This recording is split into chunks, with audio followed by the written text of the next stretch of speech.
The ball don't lie, ladies and gentlemen. That is a direct quote, probably, from every Bengals fan and player on planet Earth.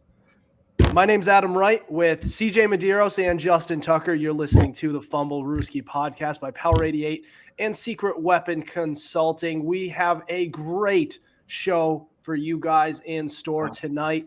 Our AFC and NFC championship matchups are officially set, with the Chiefs set to host the Cincinnati Bengals. On the AFC side, as well as on the NFC, being the Eagles hosting the 49ers. So a couple great matchups. We're going to get to that soon. But a couple storylines from the divisional round we wanted to touch on. So we have the Chiefs and quarterback Patrick Mahomes being diagnosed with a high ankle sprain during their win over the Jaguars 27-20. But first, how are you guys tonight? I'm doing all right. I'm doing good. Can't complain. Yeah, neither can I. Especially since we're getting postseason's heating up, ladies and gentlemen. This is going to be exciting from here on out. These are some legendary matchups that we have going. I mean, every single time we get Chiefs Bengals, it is always a pleasure to watch. Every single one of them has been a great matchup to watch. Unless you're Tucker. And the same thing with the Eagles and 49ers. That game looks like it's going to be a thriller. And I really can't – I'm struggling with finding my game picks for each matchup, to be honest. But we are going to get started. So again, the Chiefs quarterback, Patrick Mahomes, has been diagnosed with a high ankle sprain with in their 27-20 win over the Jaguars.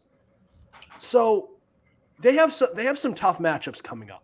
So first they have the Cincinnati Bengals, who just went into Highmark Stadium in Buffalo and just dismantled a pretty high-powered Bills team. Now you have that Bengals team who's going into Arrowhead. Can Patrick Mahomes fend them off with a high ankle sprain? How far can they go with this injury? Because in regular season action, usually a high ankle sprain knocks you out multiple weeks. But this guy's playing the next week. What do you guys think? Tuck. Yeah, I think it'll be fine. You got to remember, when he won the Super Bowl, coming into, I want to say week 5, he had a bum knee that he was playing through for most of the season. And when he came back, he looked just fine. So I don't think the high ankle sprain is going to be a problem either. I saw that they put out a film in practice that he was actually stretching, walking around, didn't see a noticeable limp or anything of that nature. He wasn't on crutches. So as far as I'm concerned, Patrick Mahomes is going to be just fine. And he's going to beat the Cincinnati Bengals. That's all I got. That's it? Yeah, that's all I got. I thought you were going to go on a longer rant than that. It looked like you were about to just you cut yourself off like really short. I don't need to go any further with this. I think I've made it clear to the audience at home. I'm picking against the Bengals every chance I get. I do not like this team. I want them out of the playoffs now, if not sooner. I need this to happen. Come on. I don't even want to be a Chiefs fan, but I have to because, the Ravens aren't here. And the uninvited guests win. Jeez. All right. CJ, what are your thoughts? I kind of want to build off something that you mentioned, how in the regular season, a high ankle sprain basically guarantees you miss a few weeks. Yeah? Mm-hmm. Yep. And they're saying Mahomes doesn't have a limp. I mean, that's nice, but that's practice. When we get to a game speed and maybe he aggravates it by taking hits, that's going to be a bit of a different story. And especially a high ankle sprain will hinder his dual threat ability, I would think. Because if he gets out of the pocket, are you really going to risk getting hurt, especially if you have a high ankle sprain? I'm not entirely sure. And the Chiefs have they have home field advantage. They're obviously the 1 seed. But since he already beat them, and with Mahomes with a healthy Mahomes, I would say it's the Chiefs, but if he's hurt and he can't make those acrobatic throws or run as often, I would more lean Cincy in this. Yeah, I go advantage Cincinnati here just because of the high ankle sprain. I mean, that's a really tough injury to come back from.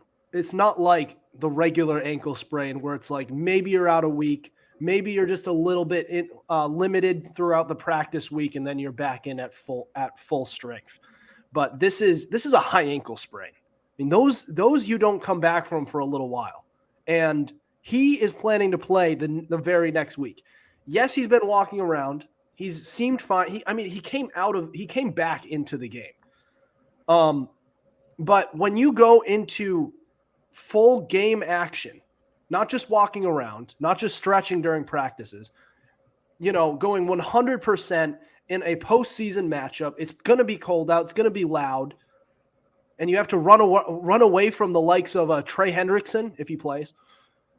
I mean, that's going to be tough. That's advantage Bengals there, even if they're the home team. But I still the reason I have trouble definitively picking the Bengals here is for two reasons. Number one, that Bengals offensive line is still severely hurt. And it's looking likely that Alex Kappa and Jonah Williams are not returning for this week. And they would have to wait until at least the Super Bowl if they can make it that far. And you have Chris Jones and Frank Clark to beat. That is going to be really tough. A team that is ranked second in the league in sacks this year, by the way. Whereas the week before against Buffalo, Buffalo, everyone says Buffalo has a good pass rush. Maybe they did halfway through the season, but they finished middle of the pack in pressures and sacks. So they're really not as good as we think. They aren't. But the Chiefs are. They're much better than we think because they're second in the league, only to the Eagles, who've been killing everybody this year. Just saying. Also, they do have, I hate to point out the obvious, but they do have home field advantage and probably one of the greatest home field advantages in the NFL. So let's pump the brakes here. And if Patrick Mahomes is able to play to some extent of what he usually can, then the Chiefs are going to be right in the middle of this game. It's going to be a close one. It's going to be close. This is going to be a really good game. But don't sleep on the Chiefs just yet. I'm snoring. I'm snoring on Wow. I'm snoring on the Chiefs? No, I'm snoring on the Bengals. I'm not snoring on the Bengals. Okay. You keep on snoring on this Bengals team only because you're a Ravens fan. Just saying. Of course. And I'm not gonna lie, Eli Apple. That guy. Listen, he had a good game against Buffalo, but that whole Bengals defense had a good game. I don't know. Out of all the players who should be talking, I like it when all of the Bengals players talk. They do a good job at it, except Eli Apple. You talk about a guy who's riding the rest of the team's coattails. Jesus Lord. They have a great safety. They have a really, really good safety core. They have one of the best, if not the best, wide receiver core in all of football. An offensive line that's overachieving right now. Perhaps one of the top 2-3 quarterbacks in all of football right now. But Eli Apple decides to talk. It's like, please stop talking. Please. I like Joe Mixon too. And honestly, the way he talks, it's cool too. I like that. It's not cool. It's not. I liked his coin flip celebration. Not gonna lie, that was pretty funny. That was Joe Mixon. I said Joe Mixon, right? I thought you said Eli Apple. No, I said Joe Mixon. Oh, okay, never mind. Sorry. Eli Apple. No, I don't like none of them, CJ. I don't like none of them. Jesus, that's nice. These AFC North rivalries, man. Those are a different. No love lost. Jeez.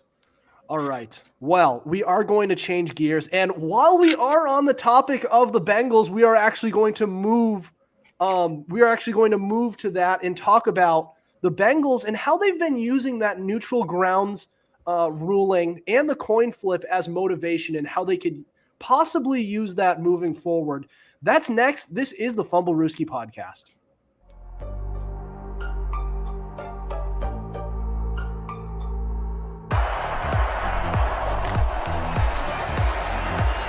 Here's Edelman broken up, and the pass is no sign yet.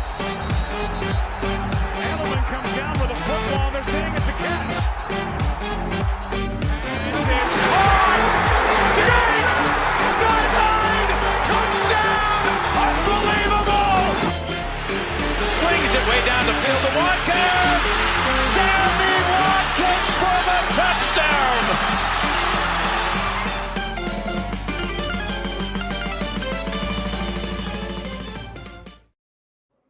Welcome back to the Fumblerooski podcast. Adam Wright, CJ Medeiros, Justin Tucker. All right, so the Cincinnati Bengals, ever since that Week 17 suspending of that matchup between them and the Bengals, they've been upset, visibly upset about how the league came up with the solution. So the solution was, in certain matchups in the postseason, it would be on neutral grounds. But the finalized ruling left the Bengals out of it. Tough. And it pissed them off. Every chance they had to talk about it, they talked about it. And then furthermore, the NFL started selling tickets for that neutral grounds game that would have been in Atlanta, and it would have been the Chiefs and Bills. See, it doesn't include the Bengals. They started selling it before that Bengals-Bills divisional round even started. And Joe Mixon on camera said, "It's disrespectful. I hate this. This sucks. Like, you're literally counting us out, right?" And they went out there and they used that as a chip on their shoulder. And it was pretty cool seeing how they beat them. And then you have Joe Burrow in the post-game interview saying, all those fans better go and get refunds from the NFL. And then he posted on Instagram with the caption saying uninvited guests. But so they've used it to this point. So now the neutral grounds, it's out. The coin flip ruling, it's out, it's gone, it's over with. They overcame it. Can they still use this moving forward in the AFC Championship and perhaps in the Super Bowl if they make it there? Tuck, you start. Man, why are you asking me like I care? Number one, yes, they can still use this as sounds like you do care. Number one, they can use this as motivation because it's not like they've stopped. They'll continue to use this as motivation because for some reason they feel like they should be the number one seed. Whether or not it's valid or not is up to them to decide. But they feel like that for whatever reason, they should have had home field advantage throughout the playoffs, or at least had the opportunity for it. Now it's not. They feel like they deserve a little retribution. I don't care how they feel. I can't talk about this team, man, without getting upset. I just can't stand them. I respect them. I just can't stand them. But yeah, they can use this as motivation, even though I need the Chiefs to kick them out of the playoffs as fast as humanly possible. But yeah, they can use this as motivation. And I believe they'll continue to use this as motivation as far as they go, even though they shouldn't. They shouldn't have any gripe about it as far as I'm concerned. All right. CJ? I think there should be a gripe. I do. You see, how do I put this? You were screwed over by the league. Everybody took it easy on Buffalo. The league bent over backwards to make it so easy for them. And they were upset. They came right out, marched right up to Buffalo, and just murdered them. Came right up, spat in their face, punched them in the mouth, and stole their lunch money right on the field. And if I'm the Bengals, I say, you don't let up now. You still have more to prove. The league literally counted you out. They were pre-selling tickets to the Chiefs-Bills game. If you're the Bengals, now it's time to say, you know what? F everything. We're going to go and win this. I don't care who's hurt. I don't care if they're not there. They're coming out to play. Every tackle, they're looking to injure. Every catch, they're looking to go for a touchdown. They probably have the biggest chip on their shoulder, and I think we're going to see it on the field. You know, River. in a way, you could look at this and say that this was the best thing to happen this season for the Bengals. Because before this ruling, the narrative was, and may I remind you guys, this team lost the Super Bowl, which usually almost guarantees that they're not going to go back and win it the next year. It's only happened 3 times ever. So the narrative, in the fact that we've almost completely forgot about that, not only as fans, but also the Bengals, because there's such a mental aspect to it, to losing the Super Bowl and then coming back and trying to repeat the same production the next year. Teams don't go back and win it. Even if you have all your ducks in a row, it just never works out. And they started out really slow out of the gates. The first half of their season, that offensive line severely underachieved. And then they started to figure it out. That offensive line started to flesh. And then they got kind of hurt. Then they got hurt. And now this ruling that pissed them all off, it put a chip on their shoulder. It gave them something else to think about that motivated them rather than discourage them, which would have been thinking about that Super Bowl loss, which is why they now have the chance to go back and actually win it this time and look even more motivated than they were before the year prior.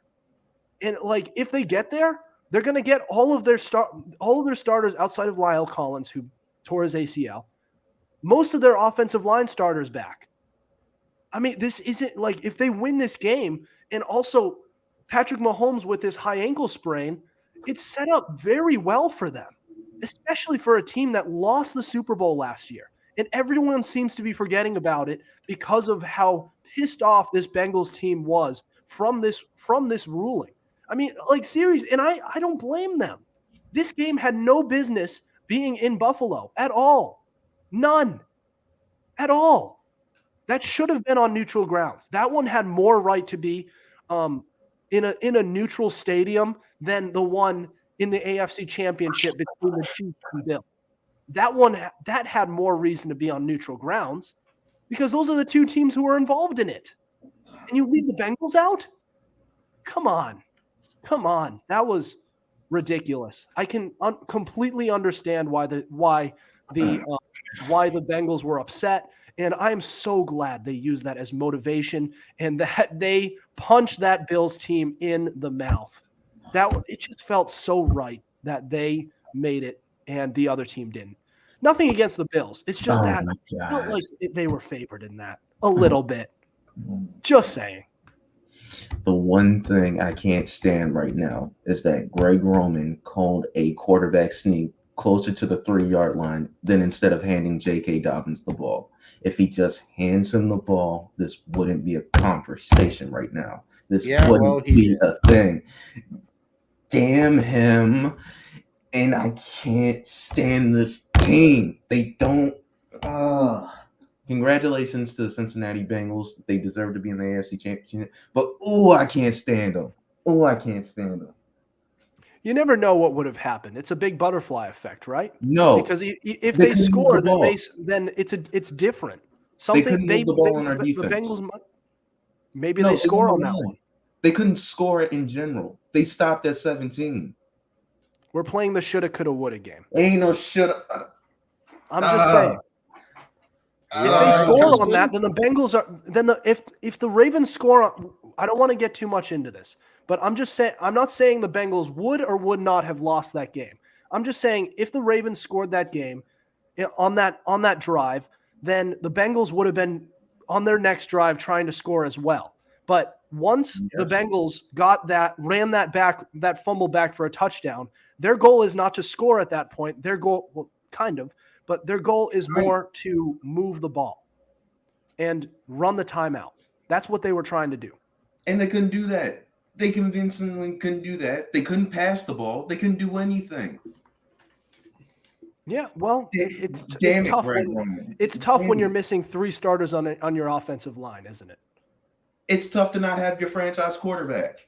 I really So what don't. happens when you have a running quarterback? They get injured easily. It wasn't because he was running. But enough It about happens. my transgressions. It's about the All right. Bengals, unfortunately.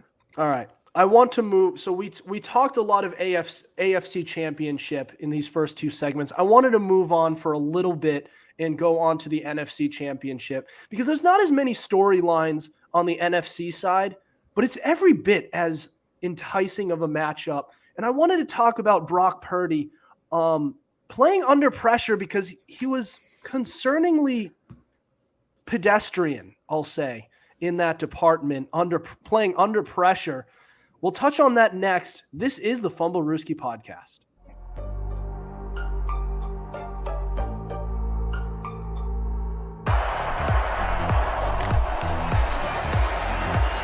Here's Edelman broken up, and the pass is no sign yet. Edelman comes down with a football. They're saying it's a catch. It's caught! Diggs! Sideline! Touchdown! Unbelievable! Swings it way down the field to Watkins! Sammy Watkins for the touchdown!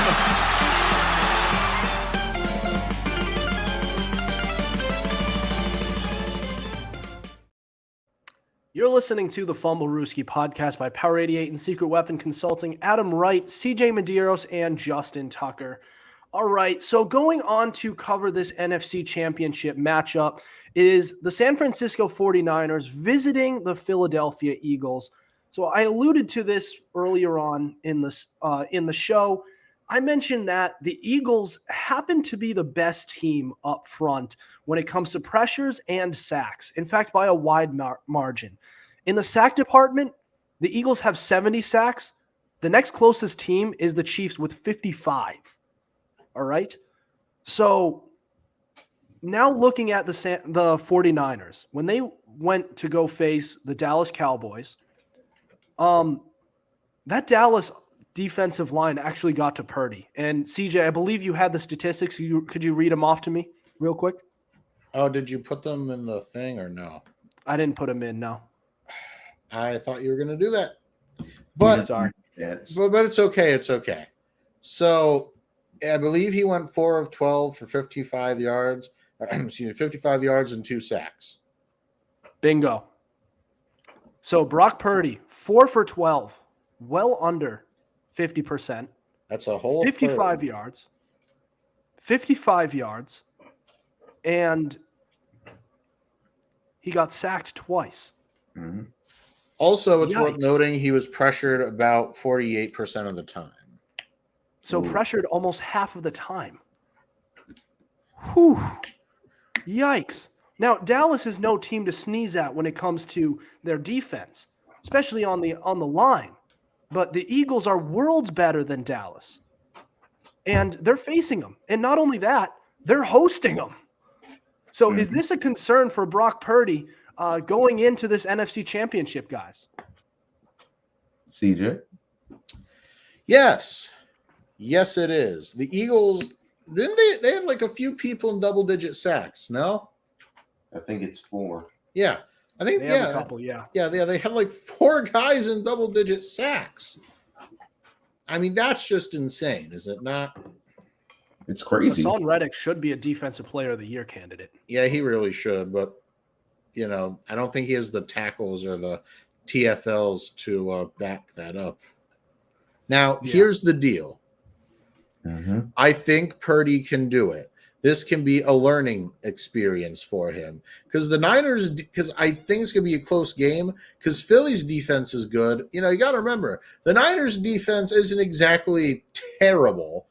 Mm-hmm. And if you really think about it, they have the probable defensive player of the year in Nick Bosa. Probably, I think he's probably going to be the defensive player of the year. You never know, but I would wager that it's going to be him.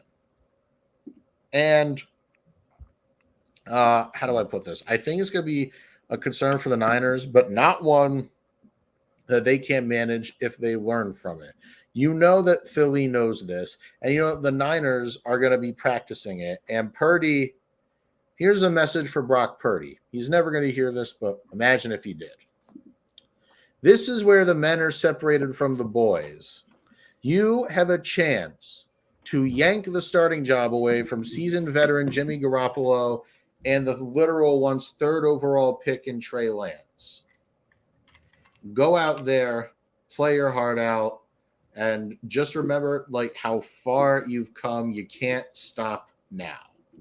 Also, sorry. Keep in mind, even if he does lose, I still think he's QB1 next year. He's got to be. Yeah, because if he doesn't, he's going to be replaced by Tom Brady, who's a free agent. And he's no.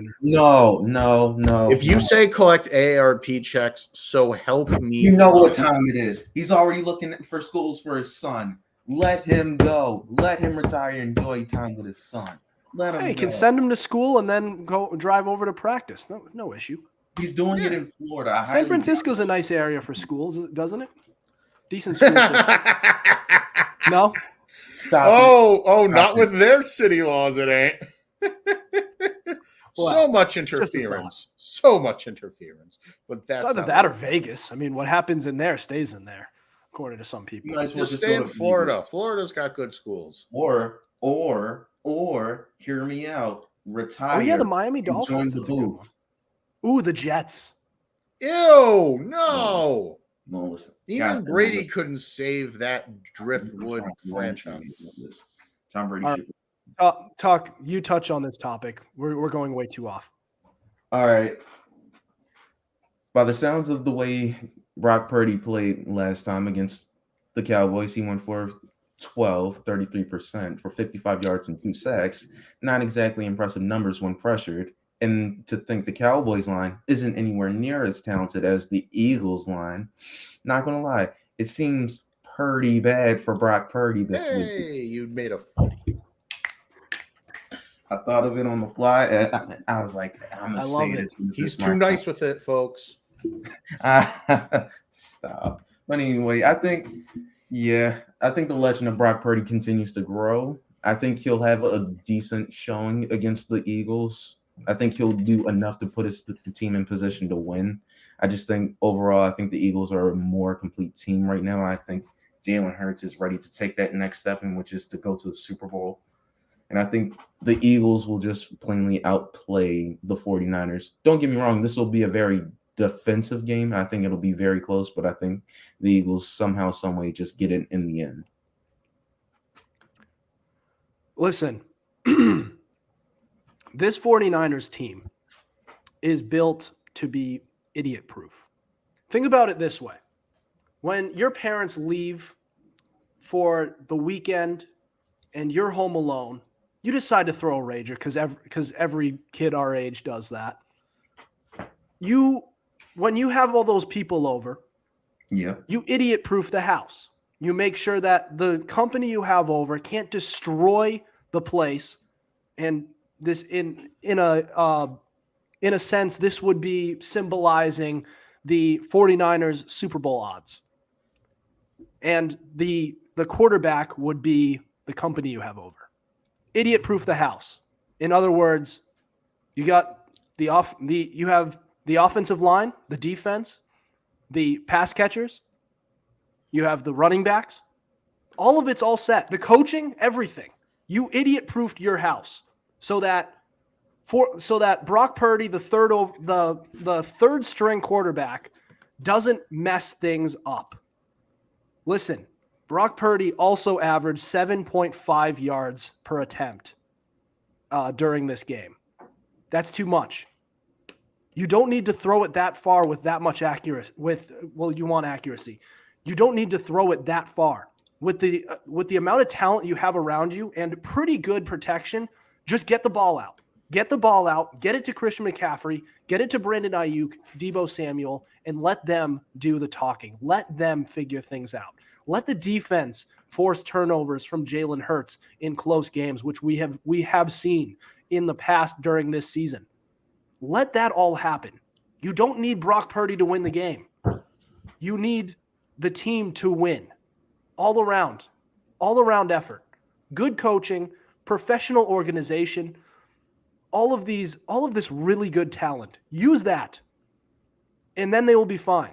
But if you rely on Brock Purdy with that defensive line that he's facing, which is the best in the league for the Eagles, you might lose. But if you could just take a lot of that responsibility out of Brock Purdy's hands, you win that game. You can easily win. That's my take. Mm-hmm. Thank you. Very well. I'll allow it. Not bad. Not bad. I tried using the analogy to the partying, but it's the Almost like you speak from experience, Adam. Mm-hmm. It's possible. You sound like such a rad kid. Oh yeah, bet all the kids in the high school love you, buddy. Mom, Dad, I'm an angel. I would never throw parties. That'd be irresponsible. That would be very irresponsible of me. That would be terrible. I never do that. I would never do that. I genuinely believe it. It's like that scene from Back to the Future when what's his name, the bully. He's being lectured by the teacher, and he's like, "Are you drunk?" He's like, "No, I wouldn't know alcohol because I don't know what it tastes like because I'm not of age." It's like, BS, dude. All right, so we're going to change gears, and we are going to move to the weekly Fumblerooski fan box, where we are going to ask what your boldest prediction is. We asked you guys to give your boldest prediction for the championship weekend. We had some good ones, so I'm excited to read these off. So you won't want to miss this. This is the Fumblerooski podcast.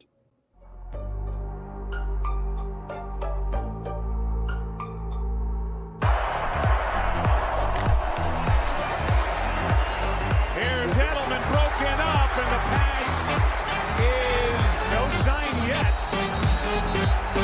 Edelman comes down with a football. They're saying it's a catch. This is caught. Diggs! Sideline! Touchdown! Unbelievable! Swings it way down the field to Watkins. Sammy Watkins for the touchdown!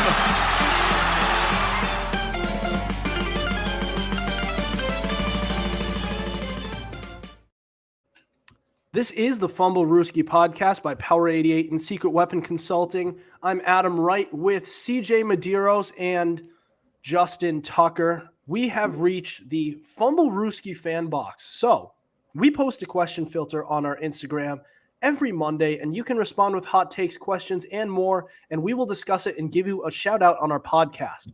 Respond to next week's fan box question to be featured on our show. So the question of the week was, what is your boldest prediction for championship weekend?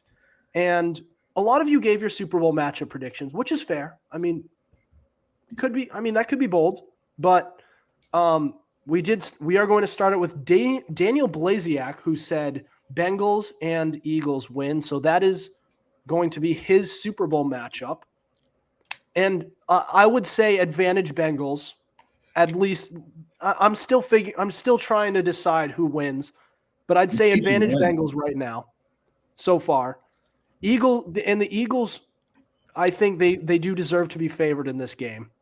They have the better record. They have good personnel, and they're hosting the game. So, Jack Breel said 49ers versus Bengals. So another Super Bowl prediction.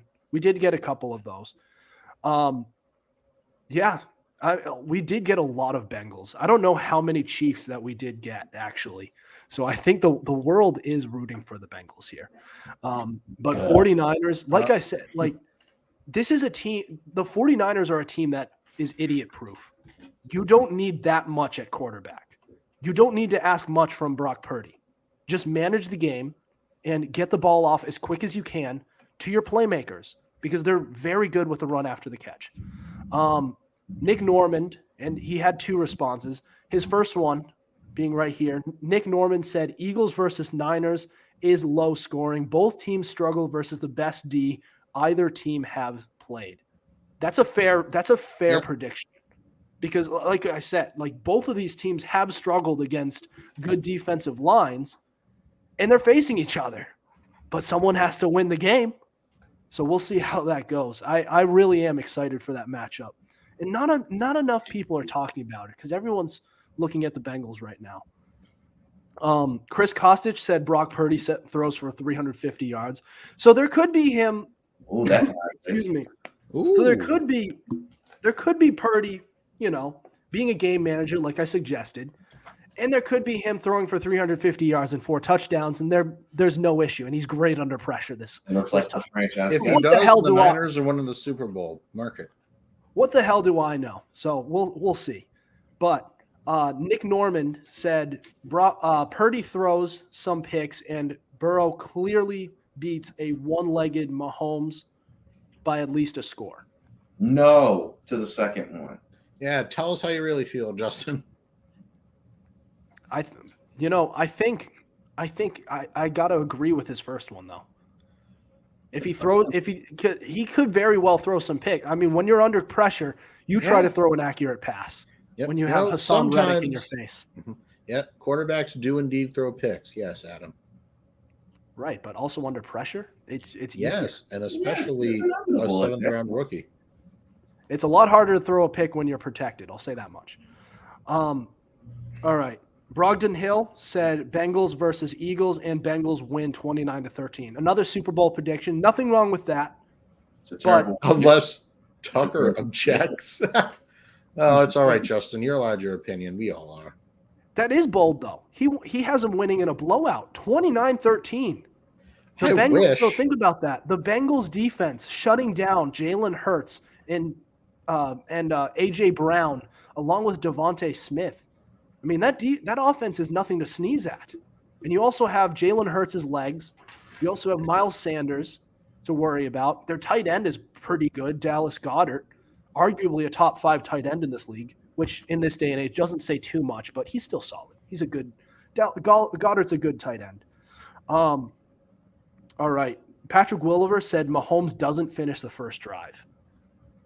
I think he does, but that is cause for concern. I think he looks fine in practices, but I think he can make it through the first drive.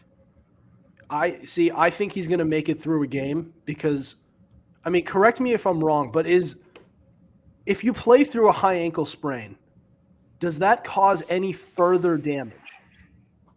Or does it just stay the same? I think it could cause for further damage if not, treated properly. But at the same time, if he's able to walk properly in that, I think he can't do much more than he already has. But again, I'm not a physical therapist, so I kind of struggle. Yeah, me neither. Yeah, I'm not sure how that would work. I just heard from Tony Romo on his broadcast. He said that if you sprain your ankle, get a high ankle sprain, you are able to play the rest of the game because you don't feel it as bad at first. But as the week goes on after that and weeks after, then you start to feel it and it's hard to play on. So that is going to be interesting to see. And maybe, I mean, if he's fine, then we're going to have a game. But I don't know. If he could very well not finish the first drive, or at least, I don't know. We'll see. If he doesn't finish the first drive, Bengals win. They're not winning. They're not beating the Bengals with Chad Henne. Come on. Yes, they are. Yes, they are. It's not happening. Yes, No. I'm sorry, Justin. Yes, they are. Y'all must know Andy Reid. He'll figure out a way to beat this team without Patrick Mahomes. He's done it before. Yeah, for like 5 minutes against the Browns. No, he did it against the Vikings when they won their Super Bowl in 2019. They didn't have Patrick Mahomes, and they were still able to shut off points. I'm not saying. Okay, yeah. The 2019 Vikings versus the 2022 Bengals. Ah, yes, the same, the very same, of course. Now, caliber teams, better defense. Yes. All right. I'm not saying it will happen, but it has happened before. Jeff Sottle said Jalen Hurts will throw 3 picks and lose the NFC Championship. Oh, 3 picks. Oh. So he is definitely referring to earlier on this season when the Commanders punched that Eagles team in the mouth, and the Eagles turned the ball over, 5 times? 4 or 5 times? It didn't look good, and Jalen Hurts certainly didn't as well. So like I just said, like when the Eagles are faced with a challenge, it doesn't seem like they respond well to it. That's what I've seen this season. And I understand a lot of the close games were later in the season when Jalen Hurts was hurt, but there were a couple games where he was playing, like that Commanders game and the following game against the Colts. The lowly Indianapolis Colts almost beat the Eagles. Don't forget that. I'm just saying, it looks a little sketchy in close games. They can blow out anybody, but as soon as they make it close, they don't look the best. All right. Next one is JZ8 Hockey. He doesn't have his actual name. Big scores, Bengals and 49ers win. So I'm seeing a little bit of a trend here. We got the Bengals representing for everyone and the 49ers representing for a lot of people as well. Mallory Kleppel, who is a Chiefs fan, said Mahomes throws for 300 yards with a high ankle sprain. Chiefs win by 14. So there we go. Yes, sir. There we go. That's what I like to hear. Yes, there we go. In her words, he doesn't miss a beat, which it's going to be hard. It might depend on how he does as a pocket passer, like a Tom Brady, just not he'll be fine. Moving around quite as much. We'll see. So the Chiefs fan, I believe, is the only one so far who has the Chiefs making it out. Diego Huertas said Cincinnati Bengals and 49ers win easily. Brother. Boy, we have a lot of Bengals 49ers here. Justin, come on, man. All right. Fins Up, which is run by our very own Isaac Zonana, one of our fans, said nice. Niners edge out Eagles and Bengals beat Chiefs in Thriller. Another 49ers Bengals Super Bowl, which I actually wouldn't mind. That would be cool. That'd be epic, yeah. I wouldn't mind it. I wouldn't mind. Unless you're Justin. Reasons I hate. Isaac Zonana, so on his personal account, Bengals beat Chiefs in Thriller and Niners beat Eagles by 7. Yeah, I'll Wait a allow second. it. Wait. No. That's the same. That's the exact same. So he voted twice and said the exact same thing. It just changed up the wording. I'll allow it. That's fine. I'll allow it. It's okay. We forgive him. I mean, it doesn't. What difference does it make with all the Bengals 49ers Super Bowl picks that we have? Well, Justin obviously loves it. So here is what the hell. And I didn't think about this before, but Eli Turner said Niners versus Eagles. Just said that. That's the NFC Championship. That's not really a prediction. That's really just. That's like a weather forecast. That's this week in the city of Philadelphia, we're going to get a conference championship matchup of Niners versus Eagles. It's all fun and games until I'm just saying, until the Bears and the Seahawks show up. And then everyone's going to be like, wait a minute, what? In the league, that's what they make up for their neutral grounds. Absolutely. Right. I mess with it. Well, we are towards the end of our show. Do you guys have any thoughts before we end the show tonight? Please, for the love of Christ. I can't keep doing this every week if the Bengals win. Please. If the Bengals win the Super Bowl, you going to spontaneously combust or something? Oh. He's going to foam at the mouth. I'd prefer if he didn't. I'll say congratulations, but that's as far as I'm going. Profanity might come out if they win the Super Bowl. Whoa! Well then. Now I kind of want them to win. Actually, no, I do want them to win. No, kind of. We won't get anything because I'll just be cussing the whole episode. Oh, that's the best episode. We'll just change the episode content to explicit and then say, all right, you have kids around, just cover their ears. Tuck is going through it right now. Angry. Well, to be fair, if the Bills win the Super Bowl, I'd be the same way. So I can't say I don't understand Justin. I don't even hate the Bills. I really don't. I hate their fans. Their fans are not the best fans, and I'll die. What are you talking about? They send money to other teams' charities. Okay, then. Before we go, it's time to give their transgressions. Number one, After Matt Araiza was found to be a scummy human being, they defended him tooth and nail. Number 2, pelting the Miami Dolphins bench with snowballs and ice balls and everything else, so much so that the officials had to tell them to knock it off or it'd be a 15-yard penalty. 3, death threats against T. Higgins after the Damar Hamlin incident. Does that sound like the best fan base to you? No, it doesn't, America. All right, That's that'll all do it. That'll do it for us tonight.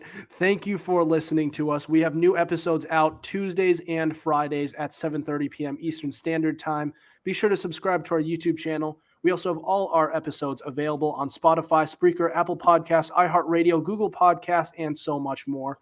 Also, be sure to follow our Instagram at Fumblerooski_podcast to keep up with our podcast and the latest coverage on the NFL. Otherwise, we'll see you next week. Over and out.